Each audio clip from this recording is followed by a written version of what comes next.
Hey YouTube, it's Matt with Olympus Reptiles, and today is one of my favorite days. I've filmed this a lot every time I get a chance because I just love it. Put some of my cord in my pocket so I don't look like a doof. That's how you be a pro. You put your cord in your pocket. That's what the pros do. Sometimes I don't do that. Anyway, stupid cord. Anyway, it's moving day. So I got actually Caleb here with me today. Kurt is on babysitter duty, so he had to take care of a baby. People, don't have children. Takes up all your time and all your money. I know they're cute. I know they look like you. Just get a dog. And I'm not trying to, I'm just joking. So anyways, mad because I got kids. Look, if you didn't have kids, I wouldn't have new customers. So y'all need to keep having children.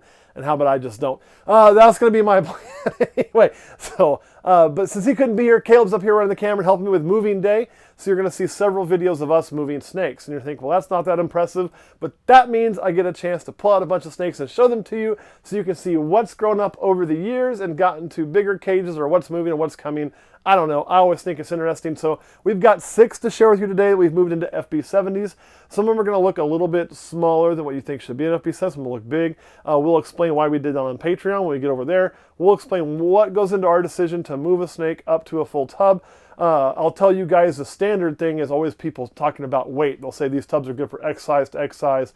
And that is a good rule of thumb, but there's a little more detail that kind of goes into that in some of our decision making.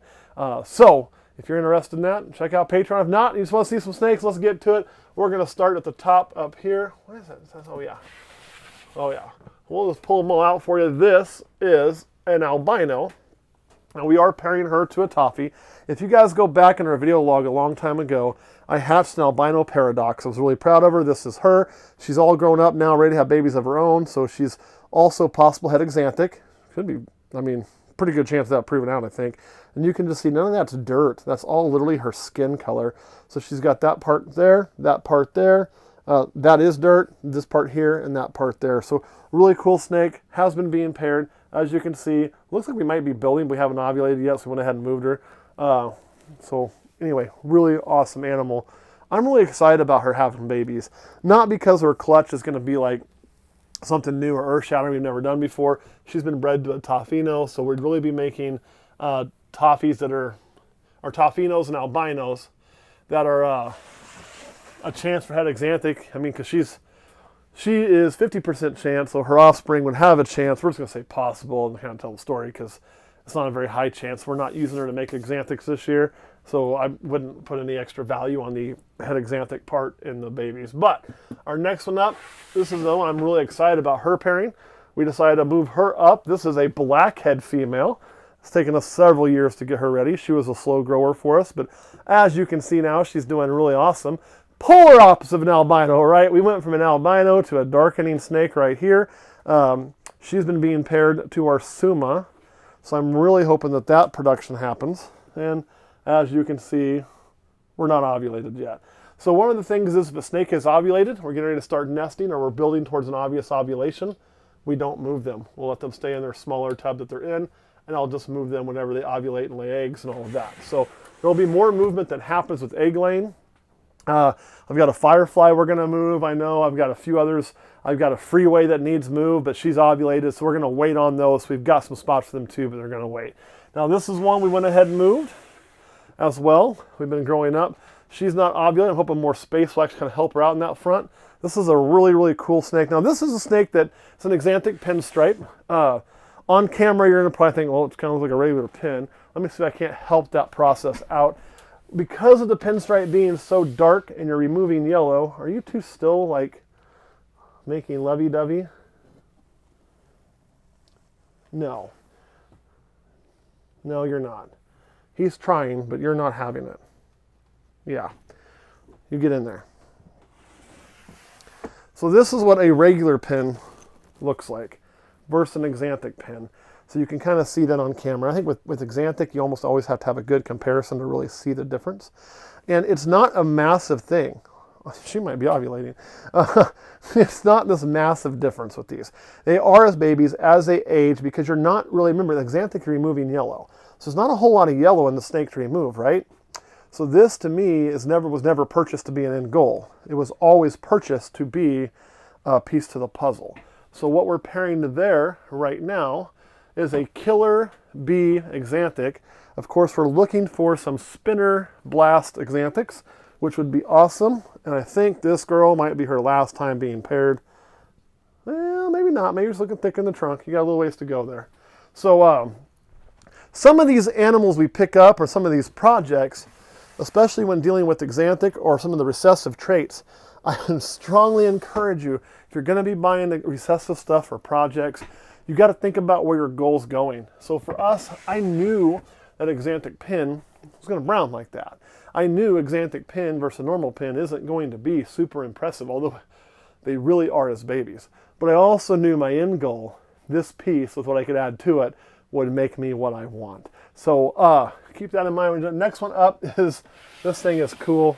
She's one of my bitchiest snakes. She is a champagne pastel lesser. So a really awesome snake right there. Hoping she'll settle down with the bigger tub because she's bitey. And then it might actually help calm her down a little bit. We also moved her lower in the thing, which might help out some. I really like what champagne and pastel do together. The lesser just brightened everything up. Actually kind of made it less digital camo-y and kind of helped hold those colors. Put this nice kind of stripe down the back. Really, really cool. My favorite part of her is the head, that really pale kind of yellow with the black eyes. Just beautiful, beautiful animal. We are putting this to an inchy clown. So we're going to bring inchy into it, add some pattern possibly, but more importantly, work on bringing clown into some projects with things like pastel, lesser, inchy, maybe a little champagne. I just really dig this snake. I think they're pretty. I think they're pretty. All you champagne haters out there, Club Kurt, bite my ass. That's a pretty snake. Next up in this rack is probably my favorite one to have moved. Although I still have one more to show you because it's over there. So let's go through these first. But this was my favorite one I moved. It's going to be the one that's probably a little small to be moved, but it eats like a freight train. It was born in 2020, and it'll eat whatever I give it. So I went ahead and decided to go ahead and just give it the full-size tub, which we'll kind of explain more of them on Patreon. But this is a zebra bee here, and I'm going to be able to up its food intake in there for sure. And I'm hoping it's bigger than it looks, actually. We'll flip this around and show you. This thing is, it's under 1,000, but just if memory serves. I guess I shouldn't cheat by 244 grams. That wouldn't be fair. So we got that zeroed out. I want to say it's like in the 8s. Just over 9. So, a little smaller than most people would move, but I'm not too concerned about her moving up. I think she's going to do just fine. There is your spider wobble. She got a little confused up and down. That's all it is. As you can see, she does really good. Trust me, when people tell you spiders can't eat too, this snake eats on its own. It hardly ever misses a strike. I would say it's just as accurate as any of my non-spiders. Because that is always a concern people have, is can they eat on their own? We feed live. We're not doing some frozen thaw where we're just kind of handing it to. I just drop it in there and watch her do it, and she takes care of business. Don't you, baby girl? Yes, you do. Beautiful, beautiful animal. And if you care for your spiders right, and you pick your stock well, this is what you get. Doesn't mean wobble ain't there. I just showed it to you. But it's not, that's not what it is. Usually that's when people have put too much heat to them or overstressed them, or there's a real low percentage. Guys, I've hatched hundreds of spiders, and I don't think I've ever made a roller coaster. My actual worst wobbling snake that I ever hatched wasn't even a spider. True story. And you will see more of it in babies because they have to get that muscle control. But if you watch our normal babies, they don't have much muscle control either at first. It takes a bit to develop. Let's get to our last snake, and I'll get off my soapbox about spider. This is a really exciting one, if we can get it to go. So this has been a project I've been working on for a while. This is a Mojave, and you're like, okay, why are you telling me that's super exciting? Well, it's actually a Mojave, 100% het for desert ghost, possible het ghost. It is being bred. It's been bred to 2 different males this year because one of my males is a little small, doesn't like to eat so well when breeding, so I had to kind of slow him down and rotate him out and put him to every other week, and I couldn't let him service as many females so I could get him eating good again, which he is, and that is my pastel lesser desert ghost het cryptic, which would be pretty freaking awesome because you'd end up with 50% het cryptic, with 100% het desert ghost or visual desert ghost. You could have some pastel Mojave in there. You could have lesser Mojave, which I wouldn't even know if that was desert ghost because it'd be a bell, right? But it would be at least het desert ghost, Hayu. And but then the other one is just a straight desert ghost that I don't think is straight desert ghost. I honestly think it's probably like desert ghost fire. That's the other male we've used. And that was one that we've got on loan. We'll share those babies if they come for the flat mountain. And the thing about that is I didn't want to burn my male out.